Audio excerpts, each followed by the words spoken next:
Can we talk? Part 1. The industry.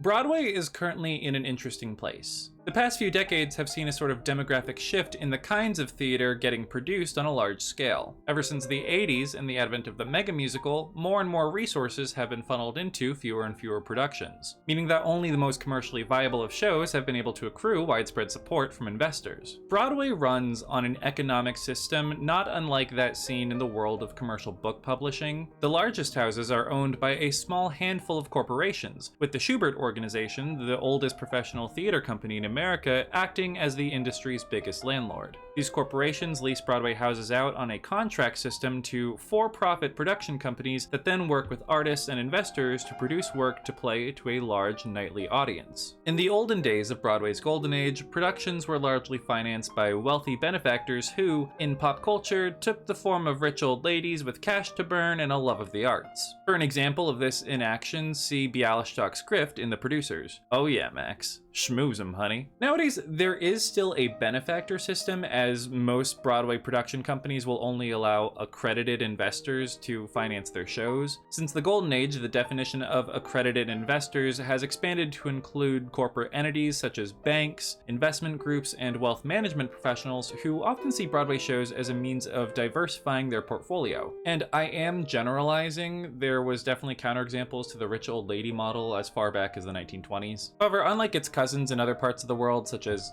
the UK or Germany, for instance, the US does not comprehensively subsidize the theater industry on a federal, state, or local level. While you do have state entities such as the NEA, which do provide resources for some shows and companies, the US system is still relatively decentralized, and as such is much more reliant on private investments in order to finance productions. Compare this with book publishing, where the big five publishers such as Macmillan, Penguin Random House, etc. collectively publish about 58,000 books a year. Of these, roughly half sell fewer than a dozen copies, while almost 90% of all commercially published books sell as few as 2,000. I have once again spread misinformation over the internet. So it is not 50% of books that have sold under a dozen copies. That was a misreporting from last year. The actual stat is 15% of all published books sell under a dozen copies, 50% sell under 1,000. All these statistics were disclosed in a lawsuit against Penguin Random House from last year. These stats went viral, and there was a correction tweet that also went kind of viral, but it wasn't as viral. So a lot of people just took the 50% and ran, hence why I took that, because there was misreporting on one of my sources. So yes, 15% sell under a dozen copies, 50% sell under 1,000. Things are not that dire. If you are a published author, at least someone's going to read your book, I promise.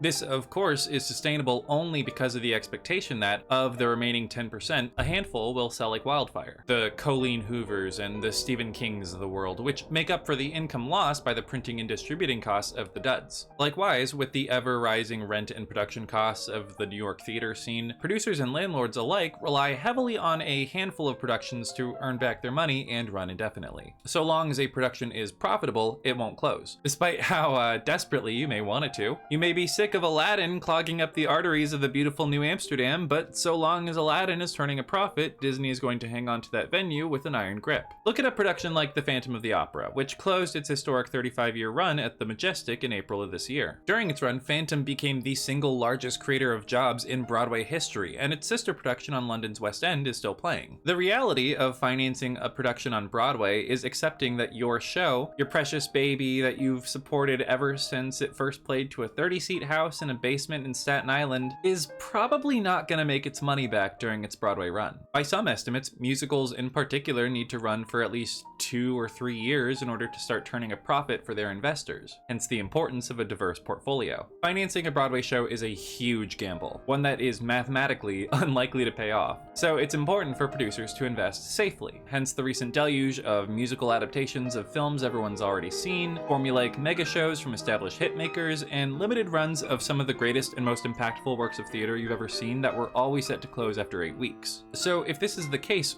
why invest in Broadway at all? What is the draw that keeps people with money coming back to the theater season after season? Well, part of it is the prestige that comes from being a Broadway producer. Part of the reason abusive monsters like Scott Rudin have been able to accrue so much clout is because of the dignity awarded to proven, accredited investors who have made millions by being able to suss out which shows are going to hit with the widest audience. About once or twice every decade, a show comes along that manages to stick around and implant itself in pop culture in a way that is distinct from all of its peers. This phenomenon of the mega musical really began in the 80s with Cats of all things, which proved that aggressive marketing to families and tourists not only pays off, but is bar none the most efficient and effective way to turn a profit on stage.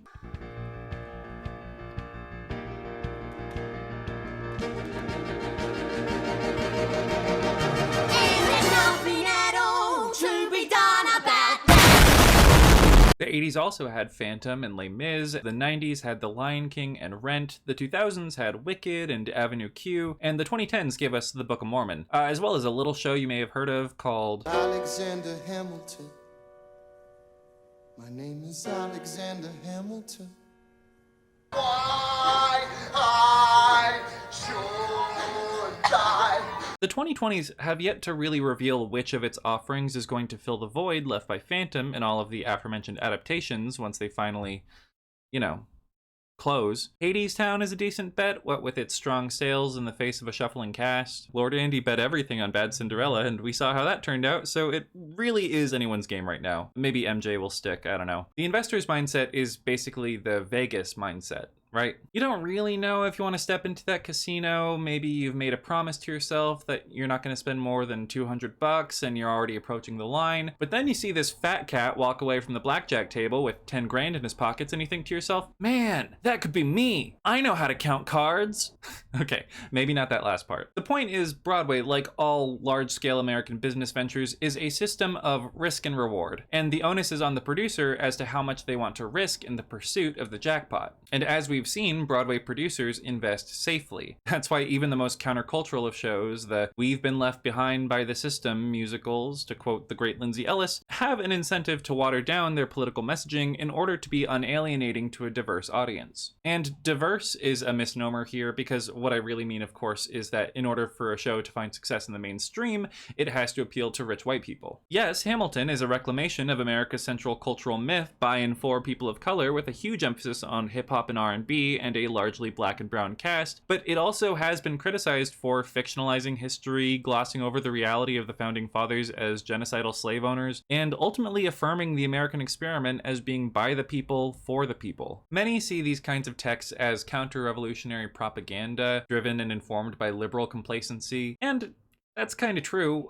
If Hamilton or Rent or Spring Awakening or whatever were like 90s punk bands, imagine that anime, they would have immediately been ostracized by their peers for selling out in the same vein as acts like Green Day. Oh, what do you know? That being said, complaining that a Broadway show isn't revolutionary enough feels a bit like complaining that a Marvel movie isn't cinema enough. Like, not really what these shows are here to do. If you want to see plays that challenge social norms and push back against the status quo, great.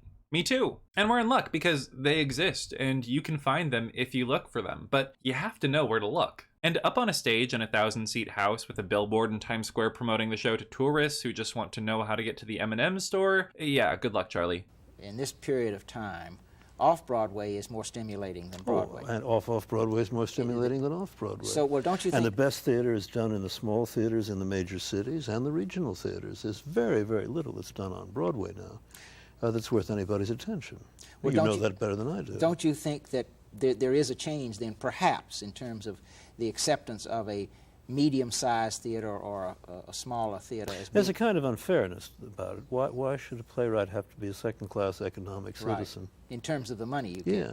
Well, yeah, everybody likes to make a living, you know. And in these smaller theaters, you cannot make the same kind of money you can in... Well, nobody wants to be greedy either. but at the same time, I think it's unfortunate that, well, let me just invent two names here, Neil Simon and Samuel Beckett, just to invent a couple of names. Right. Neil Simon is a very good playwright, so is Samuel Beckett a very good playwright. I have a preference between the two, but that's just me. I would imagine that Neil Simon's plays are 1,000 times more popular than Samuel Beckett's plays are. And while Beckett isn't starving, Simon is an enormously wealthy man. We judge too much by how much money something earns in this country. But at the same time, it's a shame when high art must be penalized economically in the marketplace for being high art. And this still happens far too much in this country. Do you think that some of this has to do with the mindset in terms of subsidy? And European countries are much more accustomed to subsidizing artistic enterprises than we are. Do you think that's part of it? No, I think it's basically because we wish art to be escape rather than engagement. We wish the arts to not criticize us. We don't want them to raise difficult problems. We want basically empty entertaining time, and we will reward the practitioner of that. A lot of this resentment at Broadway for being a haven of sellouts and commercialism is rooted in an emotional reality that I do think is worth investigating. I'm not party to the idea that just because the theater industry is the way it is, that it's the way it ought to be. The David Mamet school of thought, if you will. I will not. And while capitalism is not the ultimate focus of this video, because, like, how could it be? It is worth pointing out that the current state of Broadway is a direct product of our economy. It's not a coincidence that socialized countries, or even partially socialized countries like the UK, subsidize their theater industry much more extensively than countries with hyper-capitalist structures like ours. Sondheim himself said that there is no such thing as federal subsidies for American theater. I tell you what, we're talking about the differences between British and American theatre. Mm-hmm. Our government are currently telling us that our theatre, we have to adapt to be more like the American model. What do you think of this proposal? Well, first of all, I don't know if you know and if your audience knows, but there is no such thing as government subsidy of what you call commercial theater in the United States. In fact, there's very little subsidy of the arts at all. When I was on the National Endowment of the Arts over there, we discovered that the city of Vienna subsidizes its opera. It's a greater subsidy for its opera than all the subsidies that the government did for all arts in the United States. So it's always, the theater particularly has always been commercially based. You raise the money, you go out, hat in hand, you go out to individual donors and that type. Now you can't even do that because musicals are so expensive, theater is so expensive, plays are, that you have to get corporation money. You have to go to I don't know, a movie studio or large corporations have to put money into shows because individuals can't do it anymore. When a show costs $15 million, you can't go out to 15 millionaires and ask each of them for $1 million because you won't get it. I kind of glossed over this point, and while I will circle back to it later on, I would like to just bring attention to the absolute deluge of adaptations and jukebox musicals that currently have the highest levels of theater in a chokehold. Do you watch Mamma Mia with your daughter and gay son every year at Christmas and sing pop songs from your childhood alone in your car? Are you a dad in the throes of a midlife crisis who, at the checkout desk of the hotel where you and your mistress have been meeting twice a month, stop to think to yourself, where did it all go wrong? Well, you're in luck, because Back to the Future on Broadway is fun for the whole family. Revisit the nostalgic longings of your lost youth and connect with your emotionally distant spouse all in one hilarious, catchy, and surprisingly heartfelt package. It's the best 2 hours you'll ever spend falling out of love. I have seen so many shows go up in the past few years where I've asked, did this really need to be a musical? Do we really need both a Max Martin musical and a Britney Spears musical running at the same time? Like, Free Britney, love her, but like, this is not it. Well, you see, the first one is actually a continuation of Romeo and Juliet, where Juliet lives, so technically it's doing something original, thereby justifying its own existence. Yeah, we've never seen that one before. Chino!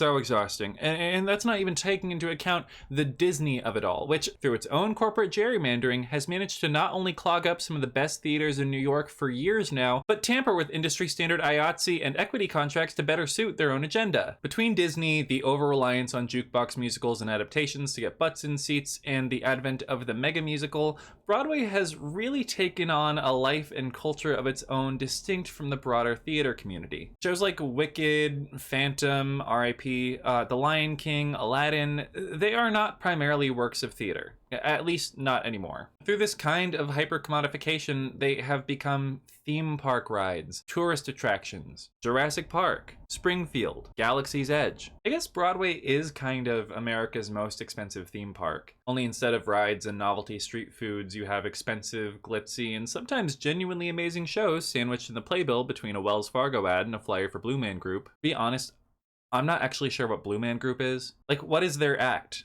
Does anyone know? Sound off in the comments below. Anyways, I know this has been a pretty doom and gloom start to the video, but I felt it was important to sort of rip the band-aid off so that we can just dive right into this video's thesis. One of the main drawbacks to private financing of the arts, other than the things we just talked about, is that the financing itself is susceptible to external events that have a massive impact on our economy. Imagine, for instance, a lockdown scenario, where all of your potential consumers are forced to stay indoors, destroying the market for mass social gatherings at large. Yikes, you might say. That might have an effect on the industry. Before the advent of COVID-19 and the ensuing lockdown that had everyone in the world wondering what the future was going to look like, musical theater in particular was kind of in a new renaissance. With shows like Hamilton and the aforementioned mega musicals driving up ticket prices like never before, creating a ravenous demand for an increasingly competitive supply, Broadway producers were seeing unprecedented levels of success. This would all come crashing down, however, at least for a time, with the great equalizer of the pandemic, which brought even the most established and well-off of Broadway producers down to the level of struggling artists. Broadway was dark for a very long time in the grand scheme of things, taking longer than most businesses to open back up to the public. This was, of course, a product of the very nature of theater, which necessitates large groups of people spending substantial amounts of time in forced proximity to each other. For the first 2 years after reopening, patrons were required to present Vax cards to security before entering the theater, a practice that has since been rolled back as more and more of the population has been immunized, presumably in an effort to win back the business of wealthy anti-vaxxers. Still, Broadway and the theater industry as a whole are in a sort of flux state right now, with most new productions failing to recapture the same levels of success that they presumably would have before the pandemic. And while there is a layer of assumption there, and we can't know just what kinds of numbers shows like Here Lies Love would have played to in a pre-COVID world, we can look at examples of shows like Phantom to study just what kind of impact lockdown had on the theater industry. The fact that it took an entire cosmopolitan plague to kill Andy's last cockroach is just so telling. And I feel it marks a sort of cultural shift in the industry at large. That shift and the industry's current transitional state is the subject of today's video. Part 2, the liminal. Anyone who's spent any amount of time on the internet in the past 3 years is probably privy to a pop culture phenomenon known as liminal spaces. Places where, to quote the Tumblr post that started it all, reality is a bit altered. The inception of liminal spaces as an internet phenomenon came in August 2016 in the form of a Tumblr post that has since been widely circulated, which featured a list of places or genres of place which the OP felt had an odd, inscrutable vibe, places where reality is a bit altered. These places include, and yes, I am going to list all of them, any Target, churches in Texas, abandoned 7-Elevens, your bedroom at 5 a.m., hospitals at midnight, warehouses that smell like dust, lighthouses with lights that don't work anymore, empty parking lots, ponds and lakes in suburban neighborhoods, rooftops in the early morning, inside a dark cabinet, playgrounds at night, rest stops on highways, deep in the mountains, early in the morning wherever it's just snowed, trails by the highway just out of earshot of traffic, schools during breaks, those little beaches right next to ferry docks, bowling alleys, unfamiliar McDonald's on long road trips, your friend's living room once everyone but you is asleep, laundromats at midnight, galleries and art museums that are empty except for you, the lighting section of Home Depot, stairwells, hospital waiting rooms, airports from midnight to 7 a.m., bathrooms and small concert venues. Flash forward to today, and the idea has broadened to include such things as ethereal 70s pools that serve no practical purpose, nightmarish Ukrainian fountains of indeterminate origin, 90s arcades, 90s movie theaters, 90s Taco Bells, this bunker in Vegas, this ballroom in Mario 64, this courtyard in the center of a Soviet apartment complex, this mini-golf course that hasn't seen business in over 20 years, Stairway to Hell from Silent Hill 2, the Misty Town from Silent Hill 2, the apartment complex from Silent Hill 2, the never-ending structures of Limas's Naissance, the tower from Annihilation, the book, the shimmer from Annihilation, the movie, the entirety of the film I'm thinking of ending things. That old favorite, every single target.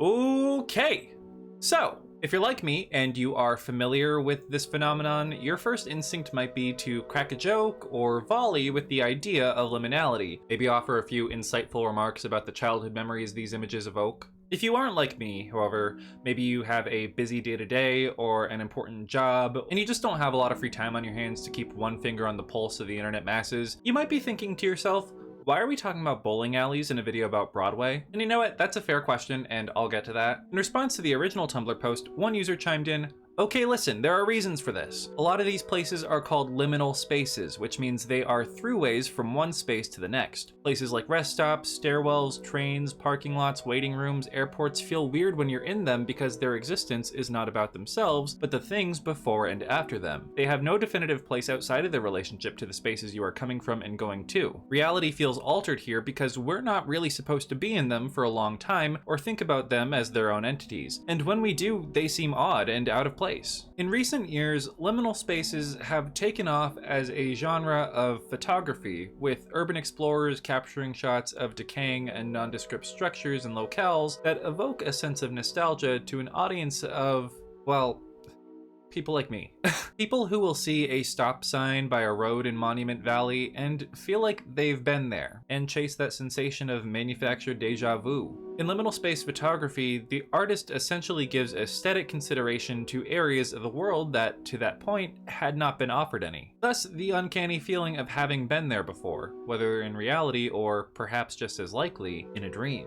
The feeling arises from a fundamental mismatch in the way memory is stored. When mundane things are given aesthetic consideration like this, it's usually in the context of advertising or art. One fundamental piece of this puzzle is the human element, which provides a sense of identity and purpose, i.e. context, to the space in question. One of the core tenets of liminal space photography is decontextualized design, that being man-made structures minus the man. When you take people out of places that are made specifically to cater to people in some way, a void is created, and that void is what we can call the liminal. This photograph of Monument Valley is not liminal because there is no man-made component. It's surreal, but it's not liminal. Here though, with the road and the stop sign in frame, the space becomes liminal. Someone has been here, but they did not linger here, as evidenced by their absence. Even spaces that have been, or perhaps are, still lingered in can become liminal if they are photographed under the right conditions. Your friend's living room after everyone's gone to bed, for example. Once again, the removal of context creates an unsettling or eerie feeling. Some of these spaces, such as the decaying mini-golf course, are specifically unsettling not just because they have been lingered in and are now not, but that they are no longer meant to be, but still could be, as evidenced by the existence of this photograph at all. Someone is lingering in a space that is no longer designed to house them, and that to many people is unsettling and even terrifying. It can be difficult to explain the concept of the liminal to someone who is not already prone to emotional reactions to liminality. This is why we lead with examples rather than definitions. Paraphrase that one Tumblr user, liminal spaces are throughways, connecting points between one space and another. They are essentially wormholes to different points in space-time. Think hallways, roads, gates. Without one or both of their connecting points, their role in society breaks down and they lose their sense of identity. Those of you who have seen my video on The Walking Dead already know my thoughts on the significance of identity and the role it plays in society. If you haven't seen that video, be sure to subscribe and hit the bell so you don't miss my next foray into Mean Girls the Musical, the movie-induced madness. Chanel. No. Celine Dion. No. Beyonce.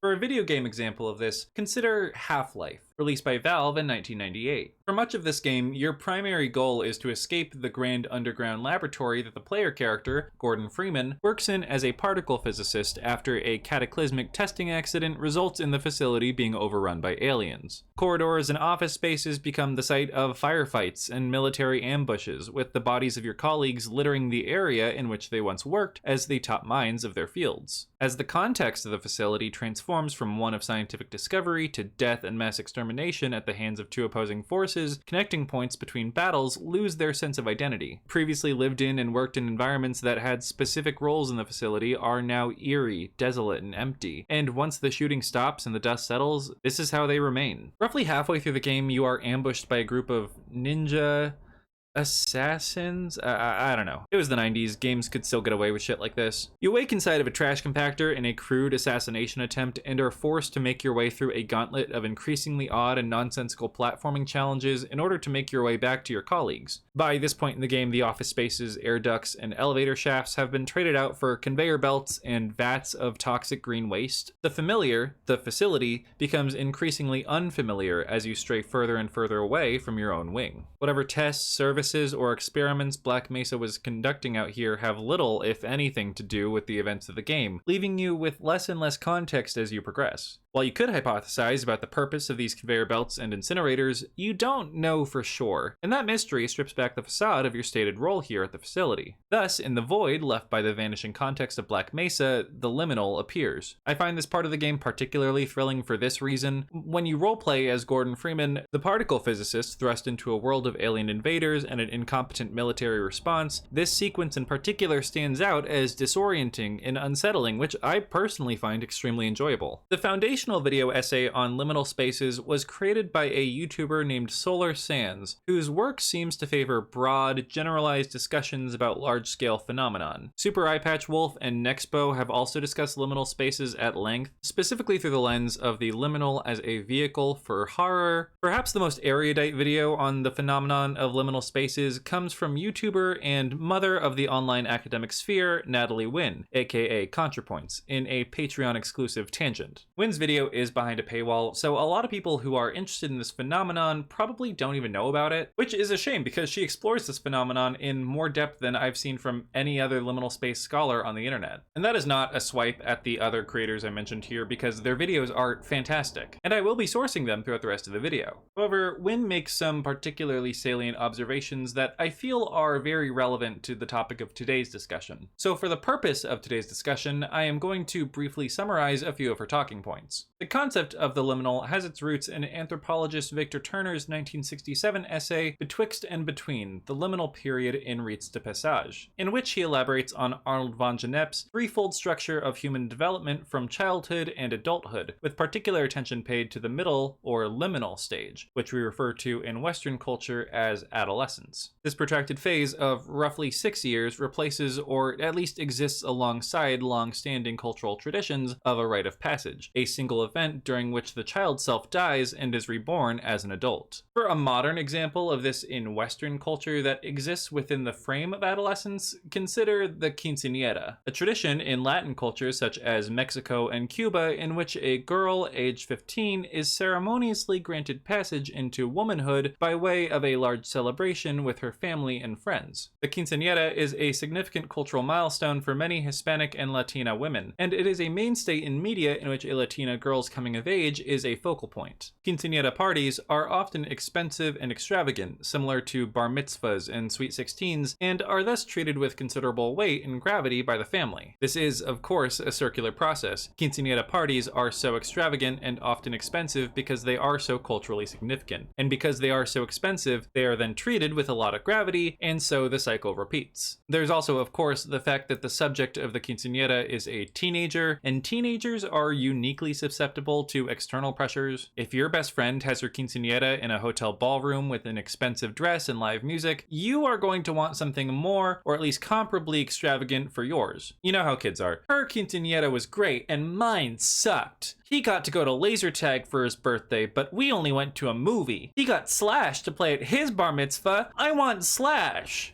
Winter Slash? What? But then, who played at my 8th birthday party? One of our parents. But then, who was the guitar player for Guns N' Roses? One of our parents. Wynne draws a connection between liminal spaces as well as Turner's description of the liminal phase and the concept of nostalgia, which he describes as hope pointed backwards. Just as there has been a recent uptick in these kinds of liminal space photographs, which Wynne characterizes as nostalgia for a time that I don't remember, so too has there been a rise in reactionary conservative vultures preying on the nostalgia people have for their lost childhoods. You guys know what I'm talking about, right? Those Roman statue Twitter accounts that post portraits of 90s middle-class abundance with unhinged captions. "Return," the statue says to its audience of chuds. Thus, the fascist undertones of nostalgia reveal themselves. "We used to be a country, a proper country," such an account will post beneath a video of a 6-year-old getting an N64 for Christmas. This is not consumerism. Sorry to break it to you, Sweaty, but everything about this is consumerism. This distortion of the past as a utopian ideal has long been a fascist talking point. "Make America great again," Donald Trump chanted to an amphitheater full of QAnoners and Reaganites who think Obama was the worst thing to happen to America since the Dixie Chicks didn't sing about the invasion of Iraq. I guess that's technically considered a deep cut by today's demographics. Well, if you know, kids. Wynne contrasts this sort of nostalgic longing with an early 2010s phenomenon known as vaporwave, which was a leftist art movement that coupled distorted music and muzak from the late 20th century with that classic Miami Vice aesthetic, as well as iconography from the early internet and antiquity. Vaporwave was, and is, it's still around, a subgenre of a visual art style known as hauntology, in obvious play on ontology, that is characterized by contemplative, cold reflections on the past. Think of the 21st century dead mall aesthetic. That is hauntology in its purest form, the decaying echoes of a lost time that was filled with promises of abundance and opportunity for everyone. The liminal is similar to the hauntological in this sense, the crisis of the lost identity and the sensation that that evokes. For some, the liminal is isolating and intensely terrifying. In his video on the subject, Super Eyepatch Wolf, or Mr. Wolf as we ContraPoint stands know him as, dissects an experience he had as a teenager waiting for a bus at an empty station while his phone was dead. The sensation he felt was akin to being a child lost in a grocery store, in an instant completely isolated from the safety and comfort of your parents. This sensation of being isolated from your home and from the feeling it represents is key to how one engages with the liminal. If home is a place of comfort for you, images like these might feel intensely unnerving and eerie. In contrast, if home is a place with which your primary feeling associated is negative, you might actually feel a strange sense of comfort when looking at these. There's something strangely beautiful about the highway at night, or the early morning snow in a small mountain town, or a gas station with a perfect mirror image reflected in a pool of water. Some of these, such as the CG images of the 70s style dream pools, feel like places I've dreamt of. So looking at them in the light of day is like opening a door into my subconscious. This is the comfort and thrill of liminal spaces, the opportunity to peel back the curtain of the human condition. Part 3. Liminal Art. In his video, Disturbing Things from Around the Internet, Volume 13, the opening segment of which is dedicated to the fear factor of liminal spaces, horror YouTuber Nexpo describes the sensation of autophobia, the intense, irrational fear of being alone. This sensation is key to works of art that knowingly or unknowingly draw upon liminal spaces, works like 2001, A Space Odyssey, The Shining, Rock Bottom, from SpongeBob, Skinamarink, House of Leaves, all of which draw upon this fear of isolation or altered reality in order to convey a sense of unease. This unease builds tension, and the reward in this particular subgenre of horror or suspense is not the final climax, the payoff to the tension, but rather a sort of non-climax, where the viewer or reader is forced to sit with the sensation of discomfort. The sensation provokes thoughts and reflections that allows the work to stay with the consumer for a long time after the fact, presuming of course that they buy in and don't simply get bored, which is always a risk factor. With this type of art, any emotional reaction is in itself the reward. Even frustration can be a type of climax because it allows the consumer to unburden themselves of the feelings the work provoked. It's common wisdom in the art world that the worst response is no response. There's no such thing as bad publicity, but no publicity? I mean, is there anything worse in this world than complete and utter irrelevance? Irrelevance. Is that not related to the fear of being alone?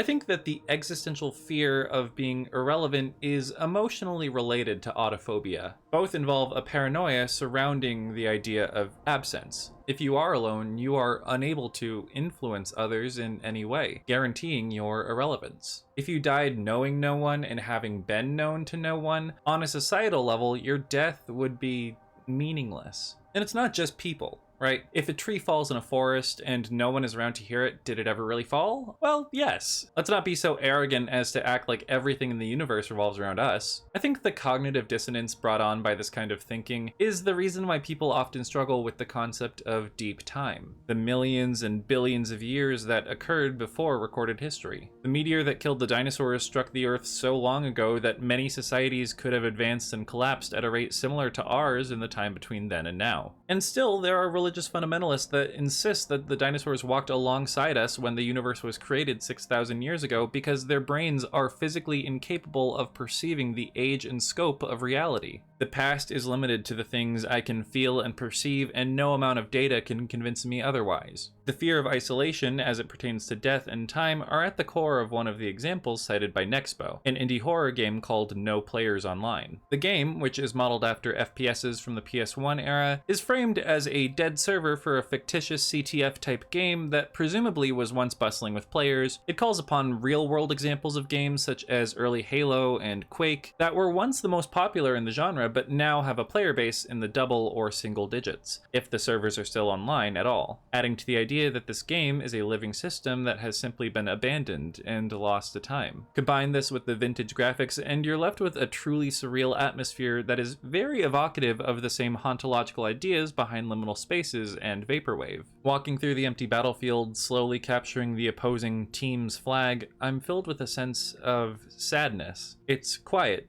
contemplative, like driving through your hometown after losing touch with all of your friends from high school. You have a life outside of this place, a life that has changed and evolved so much since your last time here. And as much as you can reminisce on those days gone by, there is no turning back the clock, if that's even a thing that you would be interested in doing. You may not want to turn the clock back or return to the ignorant bliss of your childhood. The sadness you feel in this place might be a result of making peace with the pain and trauma of that time. You might even mourn the happy child you once were before things got so bad, unsure if you will or even can ever be that happy again. Bringing this around to the world of theater, and yes, I am still steering the boat here, we are not without a captain, let's examine the idea of metadrama, memory plays, and plays that are about plays. The most famous example of a memory play is perhaps Tennessee Williams' The Glass Menagerie, in which his self-insert lead, Tom Winfield, reflects on his complicated relationship with his mother, Amanda, and his disabled sister, Laura. Tom feels stifled at home by the abandonment of his father and the expectations of his mother, as well as his repressed homosexuality, which he indulges in under the guise of,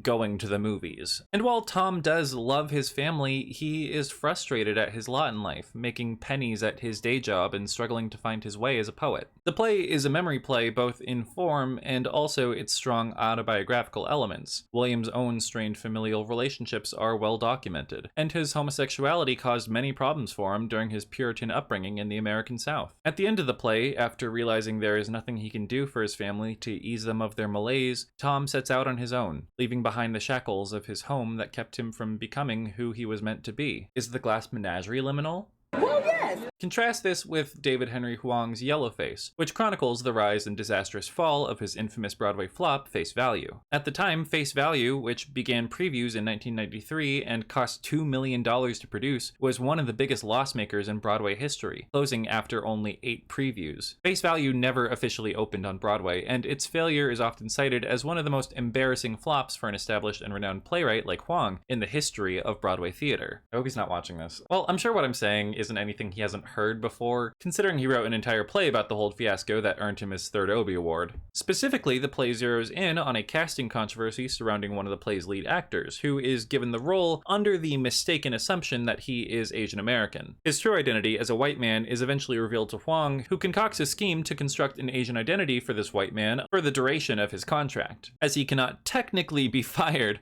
on the basis of race. This is all in the shadow of a similar controversy surrounding the original 1990 production of Miss Saigon, in which Welsh actor Jonathan Pryce, the High Sparrow from Game of Thrones, was cast as an Asian man and played the role in Yellowface.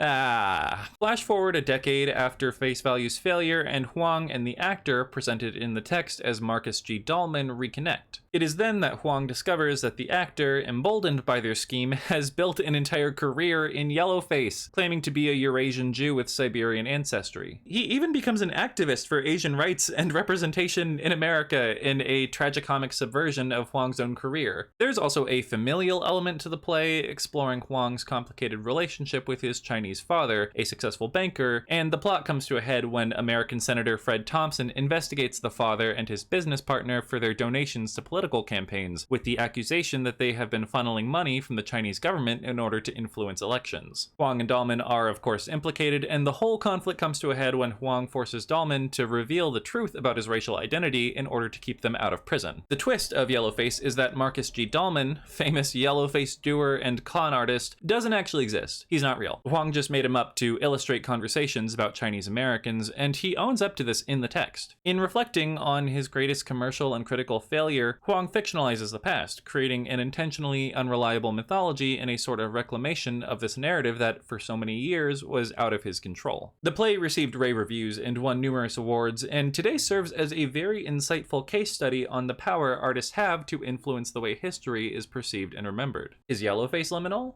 Well, yes. I'd like to revisit the idea of liminal horror in its most literal sense, the fear of being stuck in a liminal space. It's the fear at the heart of rock bottom, or being lost in the grocery store, or stuck at an empty bus stop without a phone. The fear of waiting for passage through a throughway that may never come, perpetually stuck between the possibility of the future and the certainty of the past, of adventure and home. Involuntary perpetuity, the idea of being stuck in one place, unable to leave. There's a comparison to be drawn here to limbo, the Christian state after death, but before afterlife. Let's make this make sense.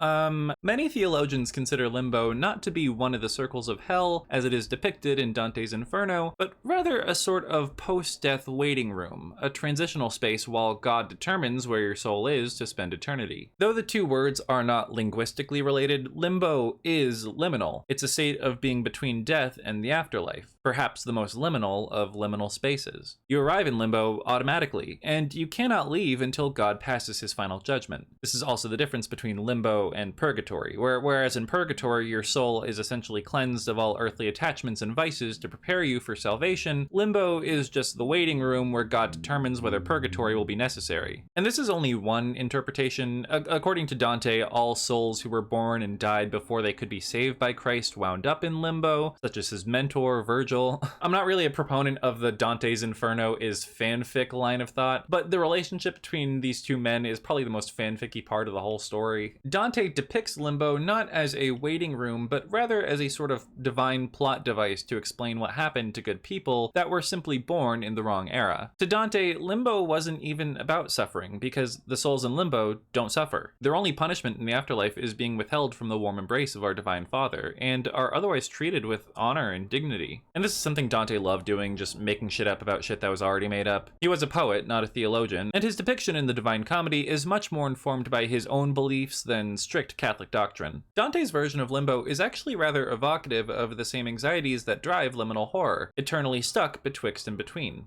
Think about the back rooms, right? Millions of square miles of dingy, empty office space, and oh no, there's a monster in there! For a smaller scale that, in my opinion, is even more effective at capturing the sensation, consider Skinamarink, directed by indie horror zaddy Kyle Edward Ball and made on a budget of $15,000. Skinamarink is perhaps the purest form of liminal horror, a child's nightmare of waking up at 3 a.m. to find that dad has disappeared along with all the doors and windows. And while dad may be gone, and mom is definitely gone, something is in there with you. I'm a big horror fan, perhaps even a bit of a fanatic, and when I tell you I have never been more terrified seeing a movie in theaters than I was at my midnight screening of Skinamarink, there's just something so immersive about the way it's filmed, the analogness of the visuals and audio that takes me right back to my childhood bedroom, terrified of the demon under my bed that not even my dad could protect me from. There is no better example of a play that explores this idea of being stuck in a perpetual state of liminality than Samuel Beckett's absurdist comedy, Waiting for Godot. In the play, two men who are strangers to each other, Dee Dee and Gogo, find themselves sat underneath an old tree, both waiting for the same man, Godot, that neither of them has ever met. The two squabble about nothing and encounter a strange traveler named Pazzo who is passing through with his slave, Lucky. Stylistically, the play is a comedy, and much of the humor comes from the absurdity of Beckett's writing. At the end of the play, Godot still has not arrived. Instead, a messenger boy appears and delivers a message from Godot to the men, explaining that he will not arrive today, but will certainly be there tomorrow. The boy departs, and the two men decide to leave for the night before sitting down in the shade of the tree. The next time we see the men, the tree is in bloom, and a considerable time has passed since they began waiting for Godot. Pazzo and Lucky reappear, since devolved by the weathers of age, and neither remember meeting either Dee Dee or Gogo. The boy reappears and too insists that he has never met the men, instead informing them that Godot is not coming. He leaves and the two men contemplate suicide, but eventually realize that, with no rope, they have no way of hanging themselves from the tree. Instead, they once again sit down, returning to as they were, and the play ends. There's something very haunting about the tragedy of Dee Dee and Gogo in Waiting for Godot, left to wait for eternity for this man who will never arrive and relieve them from their vigil. The two are left to bicker and drive each other mad until the end of time, spectators to the world around them. They are forced to watch as the people they meet live full, complete lives, forgetting the two as soon as they exit this passerby space. It's why the phrase waiting for Godot has become synonymous with the idea of waiting for an event that will never come, the return of the absent father, the lover who abandons their partner, the abducted child. It's a very common trap that many people fall into, hence its enduring presence in art and entertainment. Waiting for Godot is one of the most famous plays of the 20th century, perhaps even of all time, and has been interpreted in thousands of ways by just as many people. Some read it as a commentary on the church, the idea of living life as a God-fearing Christian waiting in fear for the day of judgment. Others read it as a condemnation of utopian politics, the fallacy of bucking the system in the hopes that one day a better one will come to take its place, rather than work within the extant system to create incremental change and work towards a better tomorrow. The wide range of interpretations you see with the story of Waiting for Godot, I think speaks to its universality as a human truth, our propensity to sit and stay out of stubbornness, fear, or simply even comfort. I think the theater industry itself is in a kind of liminal space, akin to that of Dee Dee and Gogo. Many are fed up with the commercialization of Broadway and the lack of jobs being made available to artists, especially those of marginalized identity. But because the institution of Broadway is so large, larger than any one person or group, and is so deeply embedded in the fabric of our economic system, working to change it in any way can feel like a loser's game. In recent years, even before the pandemic, this shift brought on by the mass popularity of mega musicals in the tourism industry has sunk works that even a decade ago might have been able to find great success. Part 4. The Inheritance. The Inheritance, a poem in many hours by Matthew Lopez, premiered on Broadway at the beginning of the 2019 to 2020 season, hot off the heels of its run at the West End, where it earned rave reviews playing to sold-out audiences. The London production ultimately earned 4 trophies at that year's Olivier Awards, including the award for Best New Play. The play follows the lives of 3 generations of gay men in the early 21st century, those being the boomers who were directly affected by the AIDS crisis, the Gen Xers who grew up in its shadow, and a few cusper millennials who have only known the AIDS crisis as a historical reality, in much the same way Gen Z knows 9/11 or Columbine as historical realities. The West End production was heralded by British conservative newspaper The Daily Telegraph as perhaps the most important American play of this century, among other glowing reviews. And it is indeed a great play. I could honestly probably write an entire video about it if anyone but me still cared. If not, just because there's that much to go into. There's a sincerity and an earnestness to the play that is honestly kind of a rare breed today, and it harkens back to many of the most classic works of Oscar Wilde and Tennessee Williams, plays like A Woman of No Importance and Cat on a Hot Tin Roof, that have managed to endure now for decades, in large part because of their dedication to the emotional reality that they explore. Going into its Broadway production, The Inheritance had everything it needed to succeed: a star-studded cast of Broadway legends and up-and-comers, multiple awards under its belt, and an accomplished director-playwright duo who had each earned acclaim for their work. Which is why, when it opened to middling reviews and a half-empty house, everyone with a stake in the show was left wondering, what the fuck? And what the fuck, indeed. What happened at this play, which the producers were so convinced would be a smash that they signed an indefinite contract for, ultimately ended up petering out well before it made its money back. In order to talk about this play and why it didn't hit the way it was supposed to, we need to first talk about the play. This is my copy. Yeah, don't mind the boxing around the edges. I was reading this shit religiously during lockdown. Also, while I am about to attempt to summarize the story of this play, please keep in mind that this is just one segment of a larger video. So corners are going to be cut. This play is also just like very long. So if you want a more thorough examination of the play, I'd honestly recommend just reading it. As far as I can tell, no bootleg of the Broadway production exists anywhere online. Not that a good patron of the theater like me would use such a thing. Anyways, but I would absolutely encourage anyone who is at all interested to dive headfirst into this absolute unit of steamy, gay literature. The Inheritance, inspired by E.M. Forster's novel Howard's End, is a play in 6 acts, spread out across 2 3.5-hour parts. The narrative follows a young gay couple, Eric Glass and Toby Darling, who attempt to navigate a middle-class existence in the wake of several major life changes. Toby is a recently successful author and is in the process of adapting his novel, an idealized version of his own upbringing, into a Broadway hopeful. Eric works at a political advocacy group founded by his college friend Jasper, and has essentially spent his entire life following in the footsteps of others. When Toby's attention begins to drift away from Eric and towards the lead actor in his play, a twink from a rich family named Adam, Eric befriends the partner of a billionaire real estate developer who suffered the loss of essentially his entire community during the 80s. Through their intergenerational friendship, Eric comes to understand the traumatic reality of the AIDS crisis, just how many lives were snuffed out that should be here today. Classic gay trauma narrative. The normal heart found dead in the street. Not of AIDS though, we have antiretrovirals now.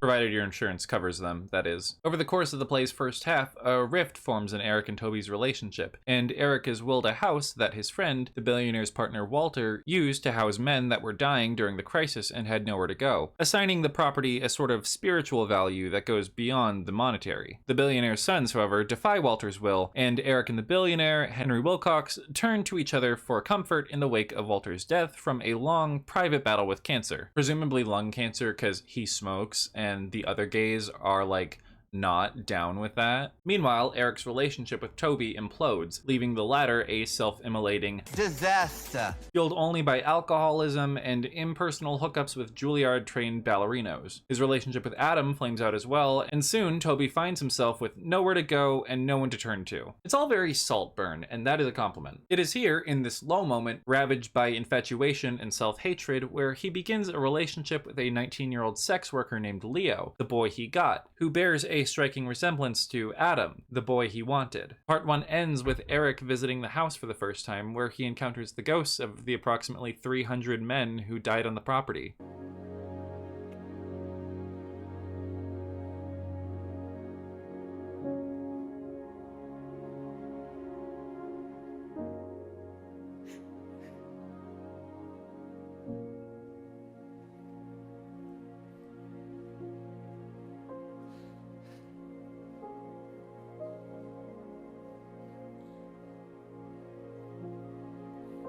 I'm Peter.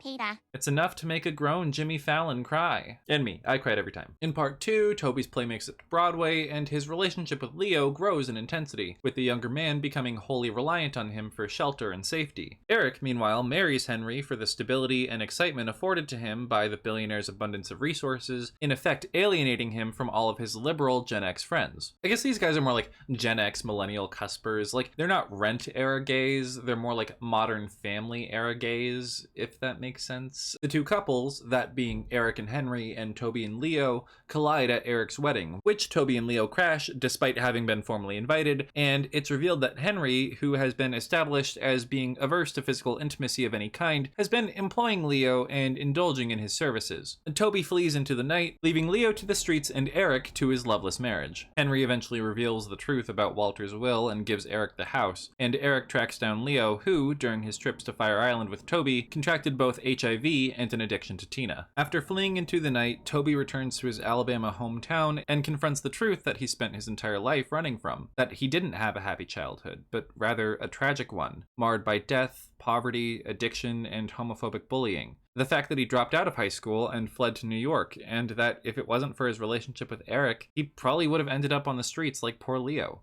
Heal or burn, he says. Heal or burn.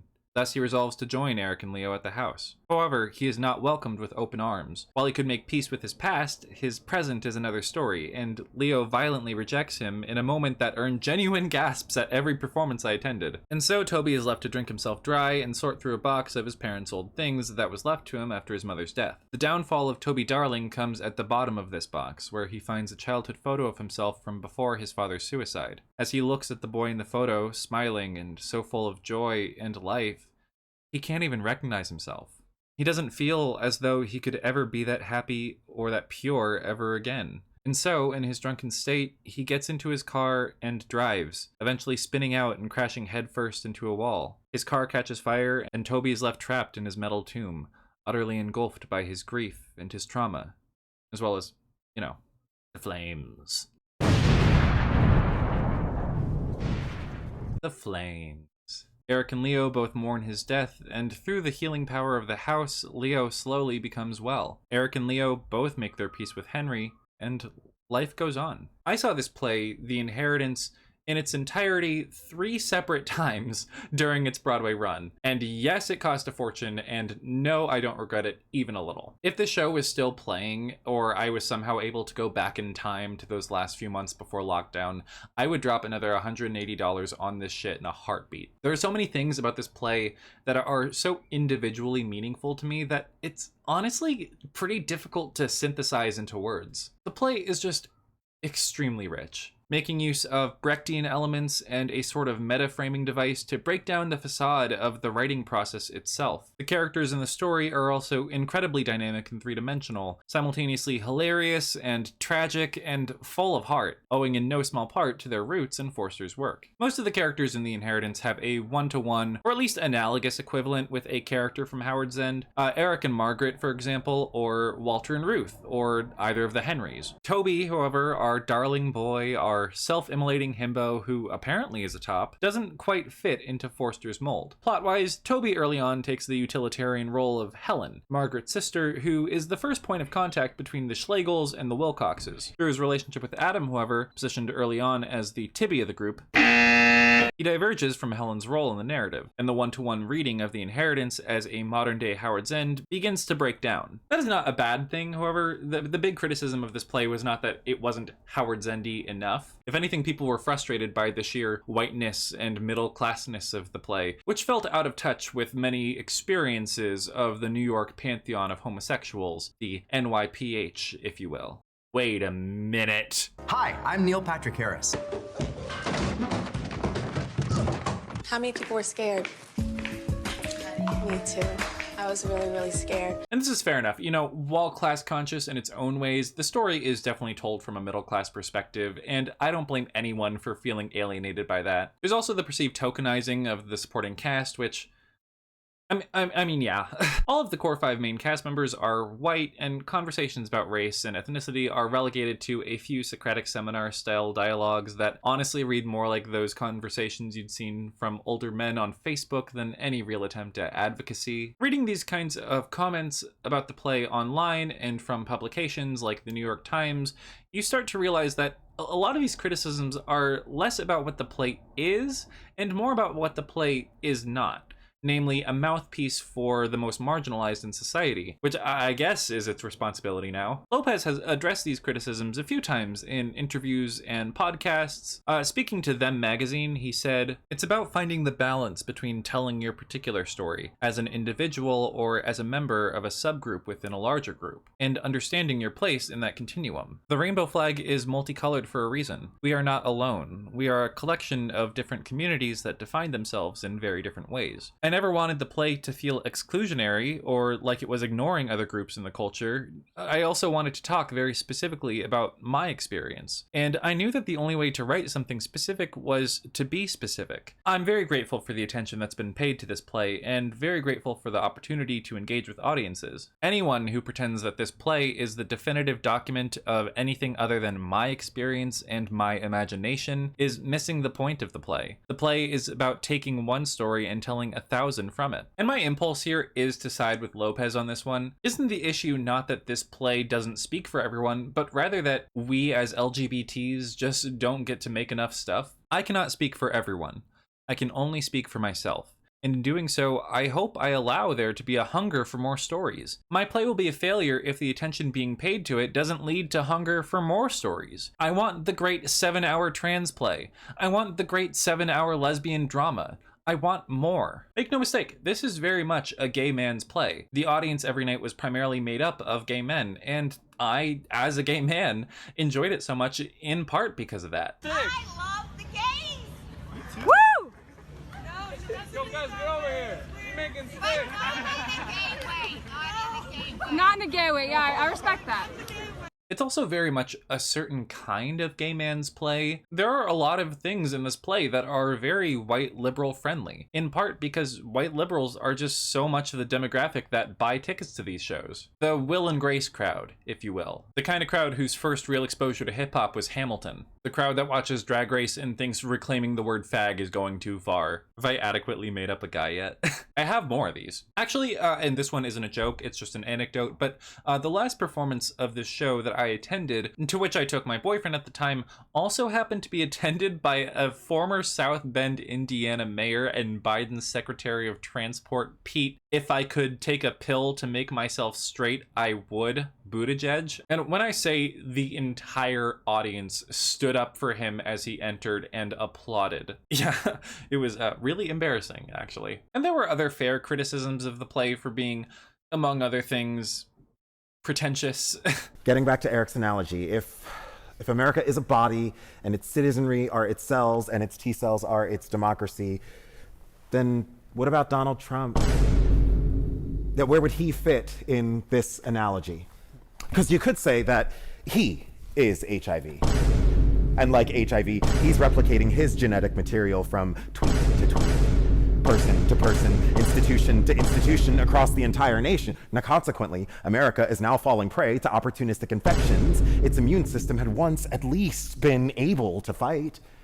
Fear, propaganda, homophobia, sexism, transphobia, white nationalism.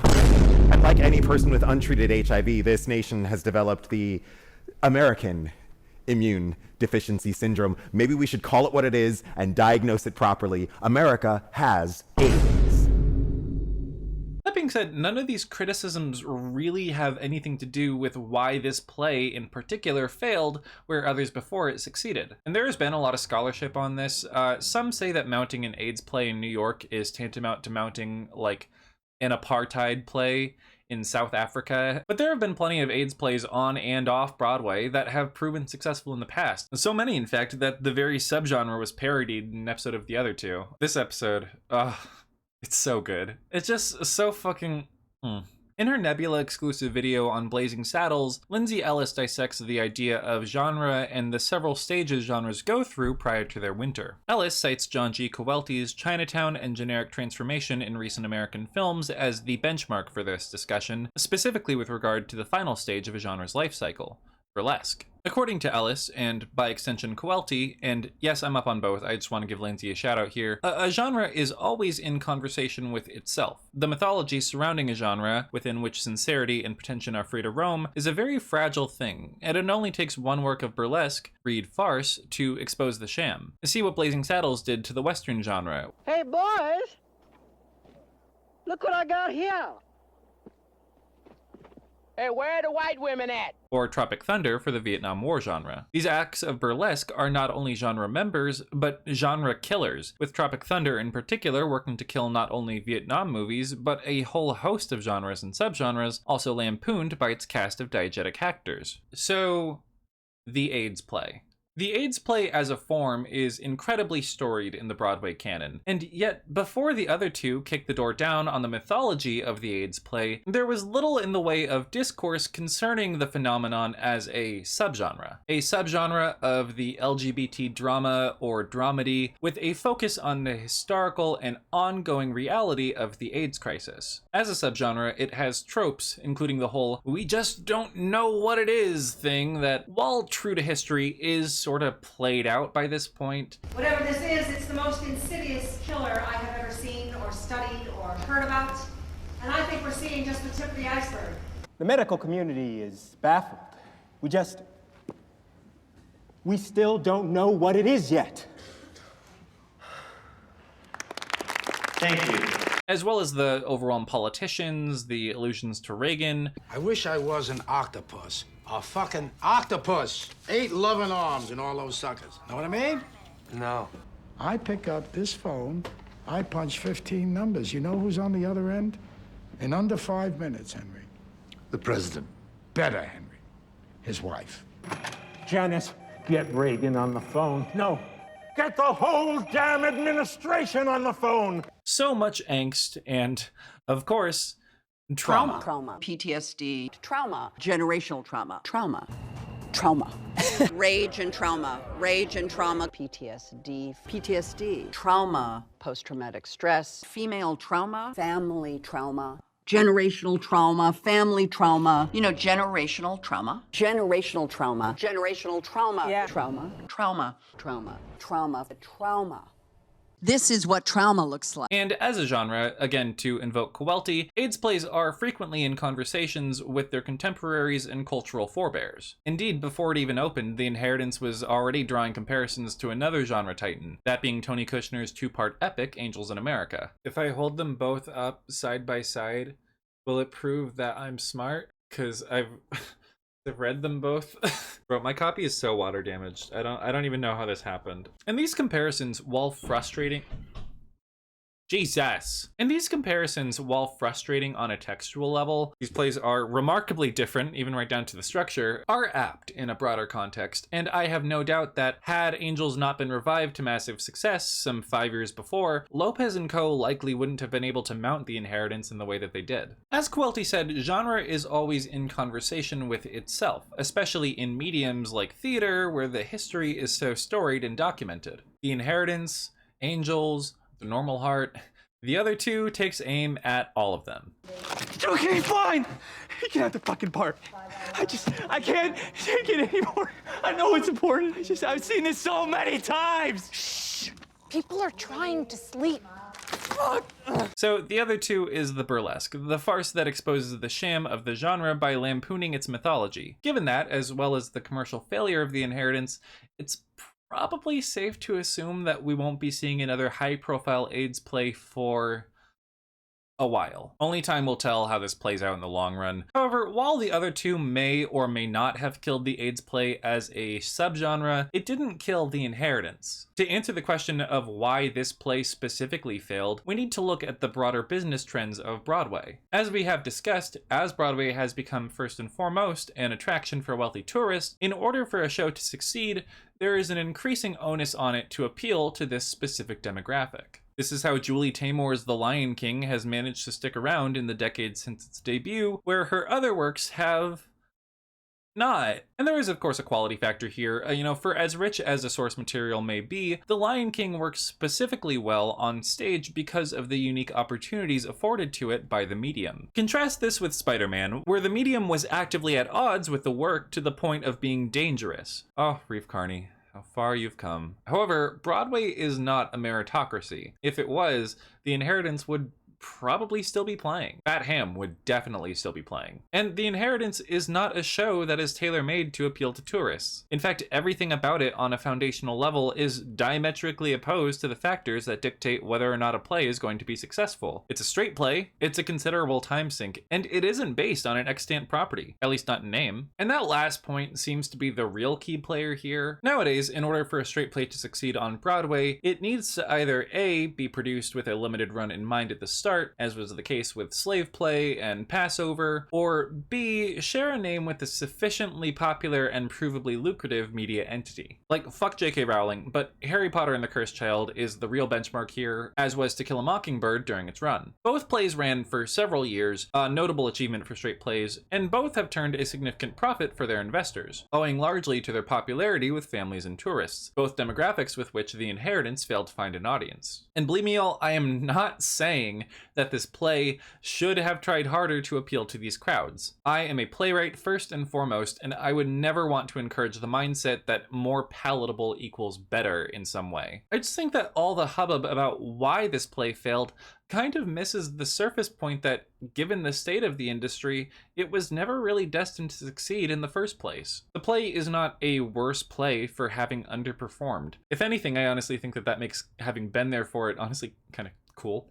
But it is a bad omen for those of us who hope to one day enjoy some semblance of success of our own. Don't get it twisted, this bitch definitely deserved its flowers. It's just that this industry is horrible for anyone who isn't that big on musicals. Oh well, at least Some Like It Hot is doing well and Lopez's bag is secured. Misery. In February 2020, it was announced that The Inheritance would be ending its Broadway run early on March 15th after only 138 performances. However, in a grand twist of fate, with only 4 shows to go before closing, the run would once again be cut short because of lockdown. Perhaps it was an act of cosmic kindness that, on a razor-thin margin of a technicality, The Inheritance gets to claim itself as a casualty of the pandemic. Since Broadway went dark, no one has really spent much time interrogating why this show failed or the demographic shift that its failure represents. However, there is a part of me that hesitates to classify this play as a failure. Commercially, sure. Critically, yes? I don't know, it's hard to say on that front because it still won all the Tony, including Best Play and Best Director for its 1-2 punch of Lopez and Daldry, securing its legacy in Broadway's Hall of Fame. Andrew Burnap and Lois Smith both rightfully won in their respective acting categories, and the rest of the main cast also picked up well-deserved nominations, with the exception of Sam Levine, who unjustly was not nominated for either a Tony or Olivier for his performance, and I will die mad that they snubbed my boy like that. I don't think I have to tell anyone in my audience this, but commercial success does not equal quality. And arguing that it does is how you get douchebags like Joe Russo pulling shit like this. Oscar, show me sadness. Aw, look, he's got a schnauzer. I love schnauzers. And his name is Oscar. It's really cute, Oscar. Oh.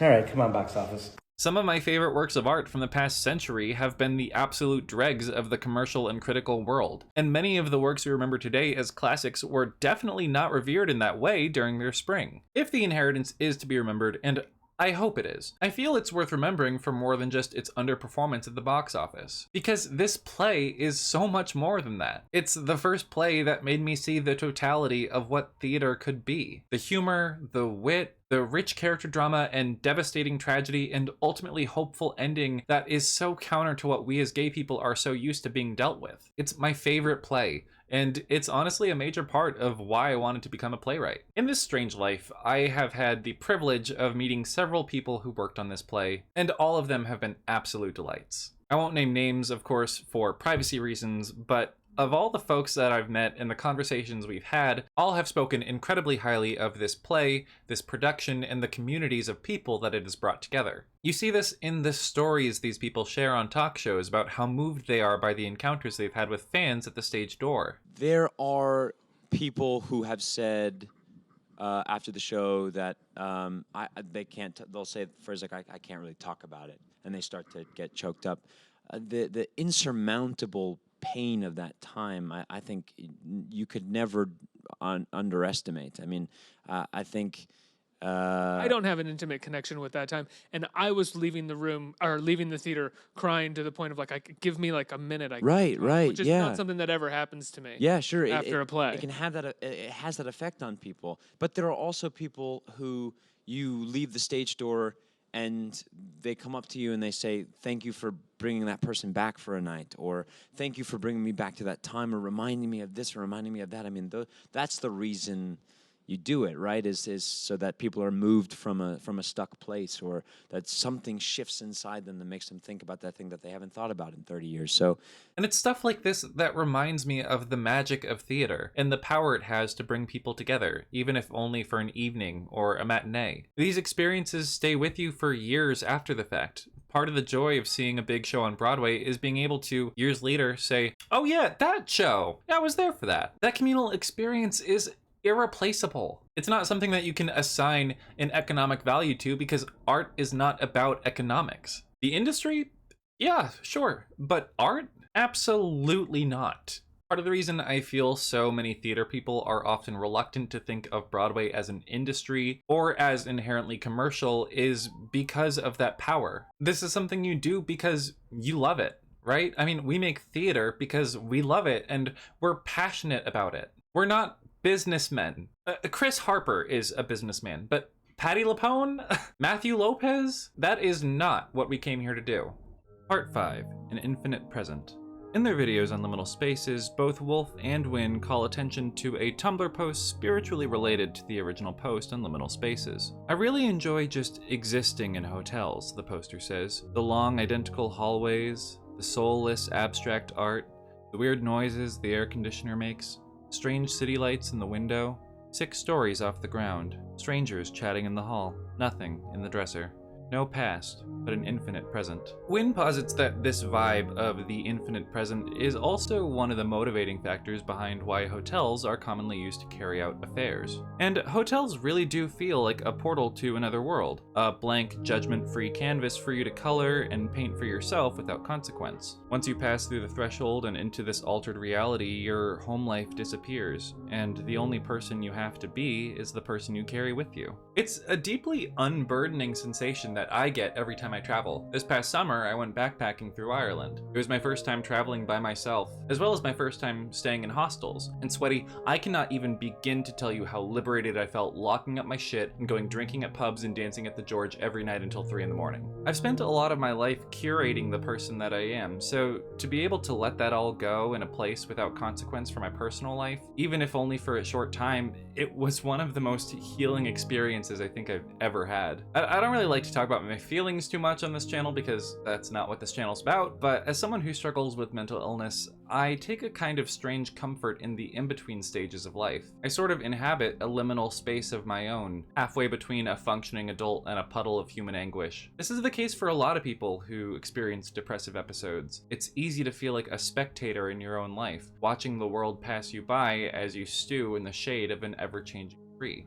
The best work I've encountered that captures the sensation is a series of prints by a Greek artist named Aristotle Rufinus, whose series Alone Together gives a more accurate portrayal of depression and isolation than anything I've seen on stage or screen. These prints are ultra high definition images of urban centers that have been stitched together from hundreds of photographs taken at the same angle to create the illusion of isolation. Obviously, Paris doesn't look like this at night, or in the winter for that matter. It looks like this. But when you're depressed and you're socially isolating, it feels like this. As someone who has spent many a night in the throes of this sensation, I feel seen by Rufinus's prints on a very deep personal level. I feel validated, I feel heard, and just seeing the lights on in these windows and knowing that these people are going through the same things as I am, I feel less alone. I suppose that can be corny to say, but I've already said plenty of corny things in this video, so I'm not about to start getting self-conscious about it now. Rufinus's prints actually remind me of the story of an American man named Henry Darger. Darger, who passed away in 1973, was a Chicago native who spent most of his life working as a hospital custodian. After he died, his landlords found a 15,145-page manuscript for an epic fantasy novel called The Story of the Vivian Girls,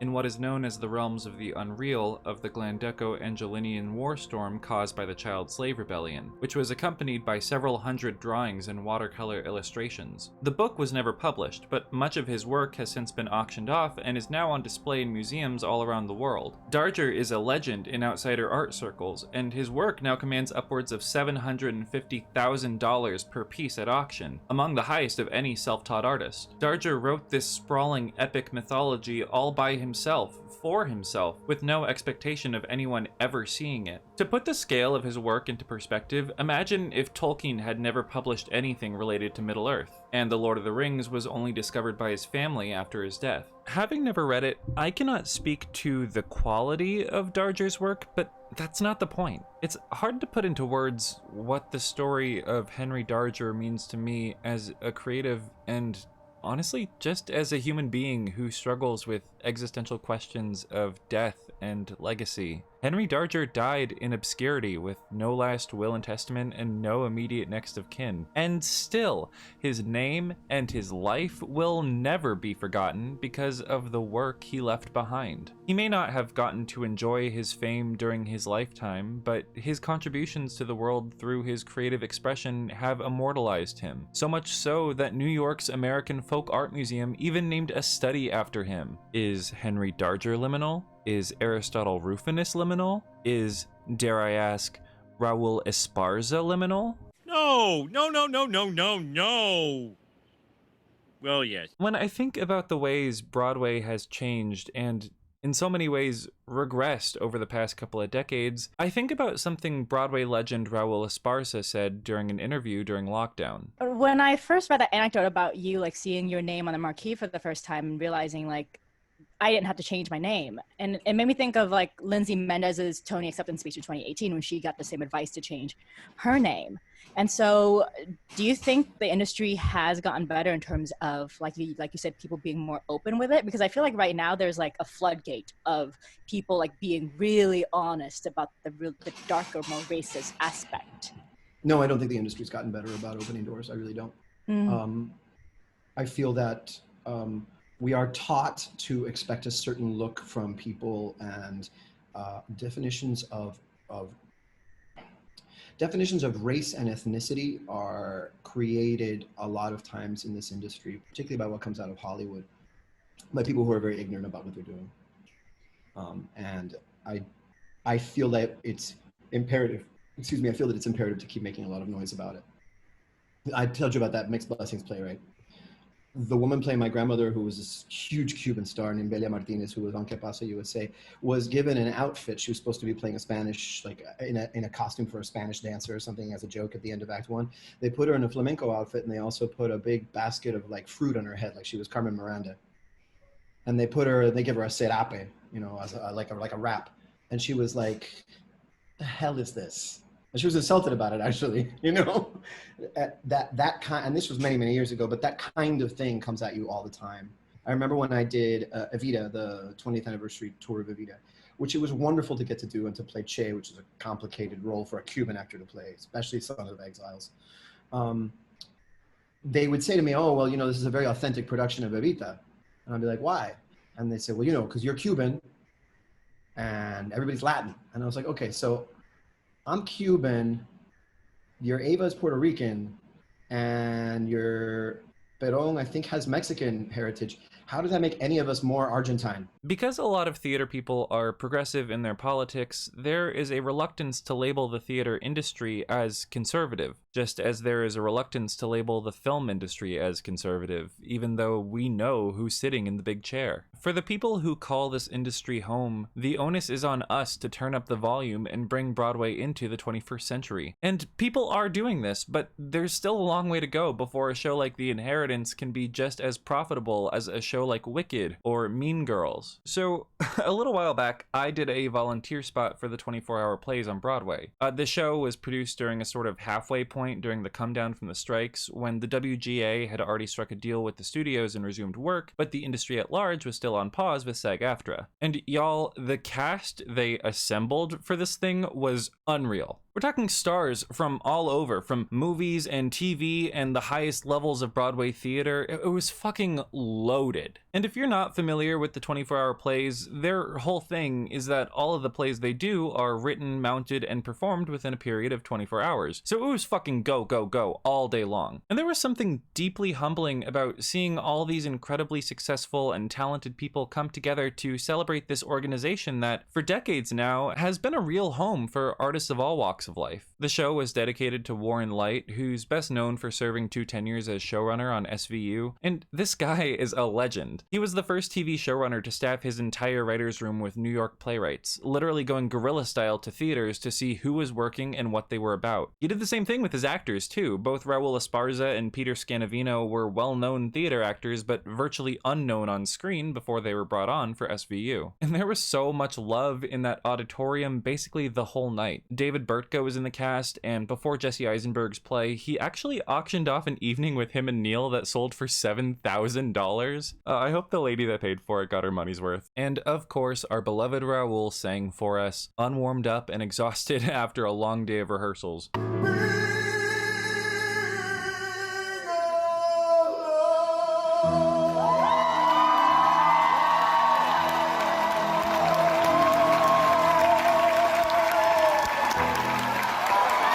My heart was pounding the whole time. It was the most erotic moment of my life. During Light's speech, he got misty-eyed about how difficult the strike has been for everyone in the WGA and SAG-AFTRA, how awful it's been this past year, essentially being unable to write and create and do the thing that you love with your community. And it was honestly incredibly moving and heartfelt in a way that just really resonated with me. Everyone was here to do something they loved with good people in celebration of this wonderful organization and art form. And that's the heart of the theater industry. It really is. And so long as we never lose that heart, the medium itself will live on. Theater is magic. It's a space where people come together to play make-believe for 2 hours and immerse ourselves in an altered reality. And it's an experience you simply can't get through a screen. Part of the reason why Zoom theater was such a bust that seemingly everyone abandoned the minute we were allowed to assemble in large groups again is because of that lack of immediacy and the magic it creates. Early on in this video, we spent some time talking about liminal space photography, what it is, and the reactions it can provoke. The most striking piece of liminal space photography I think I've ever seen is one that was widely circulated by the media and news outlets at the height of the pandemic. That, of course, being this image of Times Square during lockdown. What does this image mean to you? Well, for a lot of theater people, it represents a period of apocalypse, a time when we didn't know if we would ever make it back to the stage, or if by the time we were allowed outside again, there would even be a stage to go back to. It's easy to scoff at now in hindsight, but I think it's worth reminding people that there was a solid few months there where we didn't know if things were ever gonna go back to the way they were. And in many ways, they haven't. Broadway is not the same now as it was before. The world is not the same. We lost so many people and are continuing to lose so many people to COVID and long COVID that should be here today. And while there is yet to emerge a new subgenre of art specifically relating to the pandemic, in part because it's just entirely too soon, there are individual works that capture the absolute maelstrom of emotion that was lockdown better than any biographical war reporting ever could. Rufinus's Prince once again come to mind, as does HBO's The Last of Us, essentially everyone's nightmare of the pandemic's endgame. This was probably the first piece of plague fiction since lockdown that didn't feel like it was too soon. We as a community are going through a period of uncertainty. Even now, as the dust has settled, it's still anyone's guess as to what the commercial theater landscape is going to look like in 10 years. The small c conservative-minded will be tempted to try and take us back, to return, if you will, to as things were before, the new renaissance of musical theater where every show had the potential to run forever. And personally, I amn't interested in turning back the clock for any reason, not even to indulge in a nostalgic longing for a purer time. It's an old cliche, but I often like to imagine time like a river. It can be diverted, plugged up, or even destroyed, but no matter what, you cannot stop it from flowing forward. All the things that came before have led up to where we are today. The only evidence of the past is the marks it left on the world. The future is unknowable and makes fools out of those who try to predict it with any certainty. There is no past, only an infinite present. I'm not someone who regards the liminal with fear or terror. I am not afraid of being alone or between. I have been stuck between the past and the future my whole life, and I've come to the realization that wherever we go, we are always betwixt and between. You know, for some of us, Going home is not a happy experience. To quote a famous poem, coming home is terribly lonely, and it can be just as depressing and isolating as a brutal winter. When I think about where I feel most at home, I think about the car, the road, throughways and hallways and highways at night, hotels and rest stops away from the prying eyes of context and expectation. For someone like me who lives his life in the liminal, a long drive through the country is just as comforting as the warm embrace of my bed. I'm not afraid of getting stuck in rock bottom or of logging on to the server when there are no players online. I shudder at the sight of this never-ending staircase, not because I'm afraid of it, but because I'm so glad that it exists. Someone made that. That staircase meant to invoke fear and suspense in the player is someone's baby. We take comfort and find beauty in art that should unnerve us and fill us with dread. Works like Silent Hill, Annihilation, Waiting for Godot, because we see in them a reflection of our reality. In Annihilation, the shimmer is not destroying the Florida Panhandle, it's simply making something new.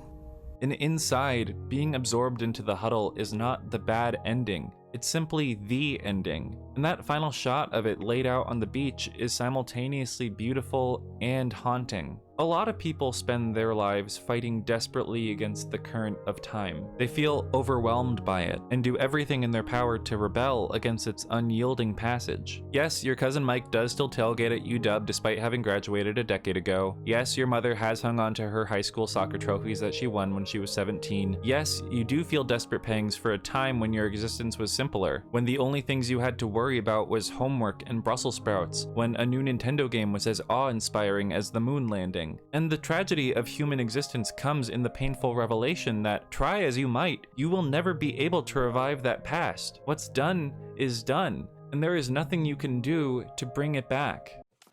I'm so sad! Leave me alone! In this period of despair, you have three options as to how to proceed. You could continue to fight back against the current until you devolve into a deranged lunatic. You could dive headfirst into the brine and attempt to carve out your own path. Or you could simply wade into the water and see where the current takes you. Whichever way you choose, the end result is going to be the same. So the best thing you can do, the best thing we can all do, is simply try to find our way for ourselves. There is no yesterday. There is no tomorrow. There is only ever today. So, get liminal. Get super fucking liminal. Look at these images. Reflect on them. Sit with them and the feelings they stir up within you. Gaze into the abyss. And when it blinks back, greet it not as a foe, but as a friend. To quote a famous cat girl, all my longings are ahead of me. See you on the road.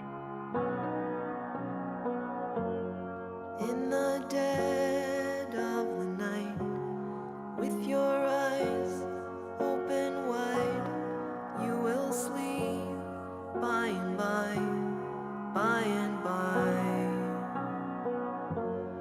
All alone in the dark, with the pain in your heart, you will sleep by and by, by and by. When you wait for the dawn and sleep won't come, if you don't sleep tonight, it's alright, it's alright. You will sleep by and by, by and by.